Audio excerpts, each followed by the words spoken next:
শুভ দুপুর বন্ধুরা, সবাই কেমন আছো? আশা করি সবাই ভালো থাকবে। তো আজকে তোমাদের সাথে শেয়ার করব আমি বাটা মাছের ঝাল। তো চলো কিভাবে বানাই তোমাদেরকে দেখাচ্ছি। ফার্স্টে আমি মাছগুলোকে ধুয়ে নিয়েছি, তারপর তেল হলুদ মাখিয়ে নিয়েছি। এখন কড়াই বসিয়ে দিয়েছি, তেল গরম হয়ে গেছে আমার। এখন আমি মাছগুলোকে একের পর এক দিয়ে দিব। তারপর মাছগুলোকে ভালো করে ভেজে নিব। এই যে মাছগুলো আমার প্রায় ভাজা হয়ে গেছে। তো মাছগুলোকে এবার আমি নামিয়ে দিলাম। এবার সেই তেলে দিয়ে দেবো শুকনো লঙ্কা ফোড়ন আর কালো জিরে ফোড়ন। তারপর দিয়ে দেবো পেঁয়াজ কুচি আর টমেটো কুচি। দিয়ে দেওয়ার পর ভালো করে একটু নাড়াচাড়া করে নেব। করে নেওয়ার পর সেখানে আমি দিয়ে দেবো হচ্ছে স্বাদ মতো নুন। তারপর দিয়ে দেবো হলুদ গুঁড়ো। দিয়ে দেওয়ার পর ভালো করে নাড়াচাড়া করে নেব।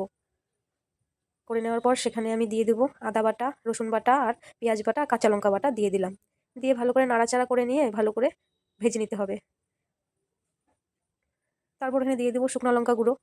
তারপর ভালো করে মশলাটাকে মিক্স করে ভালো করে নাড়াচাড়া করে ভেজে নিতে হবে। একটু কষিয়ে নিতে হবে ভালো মতো, যাতে গন্ধ না করে মশলাটা। তারপরে দেখো আমার মশলা কষানো হয়ে গেছে। তারপর আমি দিয়ে দেবো এখানে জল। জলগুলো যখন ফুটে আসবে তখন আমি একের পর এক মাছগুলোকে দিয়ে দিব। দিয়ে কিছুক্ষণ জাল দিয়ে তারপরে মাছগুলোকে আমি নামিয়ে ফেলবো। এই যে প্রায় আমার মাছগুলো হয়ে গেছে, এখন আমি নামিয়ে ফেলে তোমাদের সাথে শেয়ার করছি। এই দেখো বন্ধুরা, আমার বাটা মাছের ঝাল রেডি। তো কেমন হয়েছে তোমরা সবাই বলো। ওকে, টাটা।